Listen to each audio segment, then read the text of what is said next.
बेटी का अनकहा दर्द। अलार्म की घंटी बजी। सना की नींद झट से खुली। जैसे ही रूम से बाहर निकलकर देखा तो सारा सामान अस्त व्यस्त था। खैर, सना के लिए ये कोई नई बात तो नहीं थी।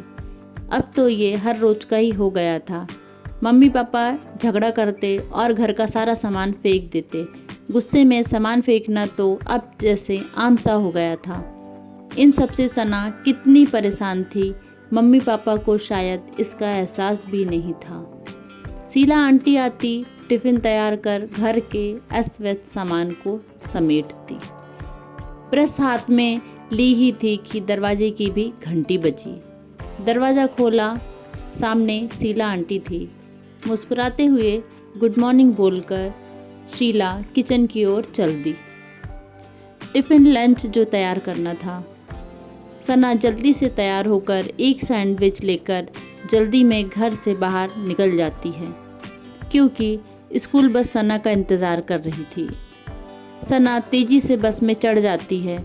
सना का दिन स्कूल में ठीक ठाक बीत जाता था। स्कूल से आने के 1 घंटा बाद सना का ट्यूशन होता था। ट्यूशन से वापस घर आते ही सना मायूस हो जाती थी। आज ट्यूशन और स्कूल दोनों का बहुत सारा होमवर्क था। मम्मी के कमरे में जाकर देखा तो मम्मी ऑफिस के काम में बिजी थी। मम्मी ने मना कर दिया होमवर्क करवाने से।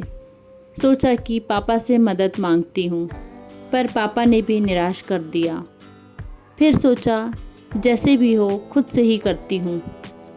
होमवर्क ज़्यादा होने की वजह से सना का होमवर्क अधूरा रह जाता है, जिससे वो स्कूल और ट्यूशन दोनों में उसे डांट पड़ती है। रात में सना अपना खाना रूम में लाकर खाती है, क्योंकि मम्मी पापा एक छत के नीचे तो थे पर एक कमरे में नहीं। शायद सना की वजह से दोनों एक घर में रहते थे।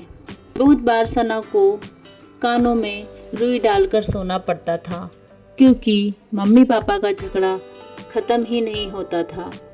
शीला आंटी ही थी जिनकी गोद में सर रखकर सना कई बार रोई थी। एक वही थी जो सना को समझती थी, वरना मम्मी पापा सिर्फ झगड़ा और अपने ऑफिस के काम में ही व्यस्त रहते थे। एक दिन सना स्कूल के बाथरूम में गिर जाती है।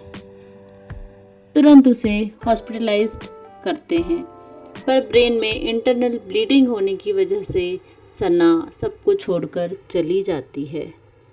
कुछ दिन बाद सना की मम्मी सना के कमरे की सफाई करने की सोचती है। सफाई करते समय उन्हें एक डायरी मिलती है, जिसमें सना का दर्द छिपा था।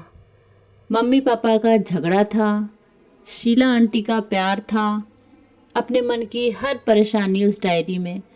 शायद वही डायरी सना की सच्ची दोस्त थी, जिसमें वो सब कुछ लिख सकती थी। मम्मी पापा का दर्द तो था अपनी इकलौती बेटी को खोने का, पर इस डायरी में उन्हें और भी दर्द दिया था। दोनों खुद को कोसते हैं कि हम ही जिम्मेदार हैं अपनी बेटी की मौत के। कृपया पति पत्नी के आपस के झगड़े को बच्चों की परेशानी ना बनने दें। उस झगड़े को आपस में ही सुलझाएं। बच्चों का मन बहुत कोमल होता है, उन्हें अपने माता पिता के प्यार और समय की ज़रूरत होती है। कहानी पसंद आए तो कहानी को लाइक, कमेंट और चैनल को सब्सक्राइब जरूर करें। कहानी में अंत तक बने रहने के लिए आपका बहुत बहुत धन्यवाद।